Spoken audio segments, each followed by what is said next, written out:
सब अल्फाज पे न जाइए। बात यह है कि आप सल्लल्लाहु अलैहि वसल्लम पर दुरूद व सलाम भेजा जाए। दुरूद इब्राहिमी को फजीलत इसलिए हासिल है कि ये वो दुरूद शरीफ है जो खुद आप सल्लल्लाहु अलैहि वसल्लम नमाज में पढ़ते रहे हैं।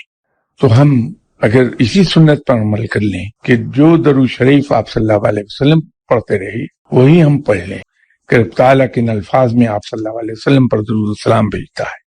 मेरे इल्म की हद तक किसी बड़े से बड़े वली अल्लाह को नहीं मालूम। अल्फाज इंपॉर्टेंट नहीं है, इंपॉर्टेंट वो जज्बा है जो दिल में होता है कि हम शुक्रगुजार हैं आप सल्लल्लाहु अलैहि वसल्लम की, कि आप सल्लल्लाहु अलैहि वसल्लम ने हम पर ये एहसान अजीम फरमाया कि अल्लाह का पैगाम जो सही रास्ता है, जो बख्शिश का रास्ता है, वो हम तक पहुंचा दिया।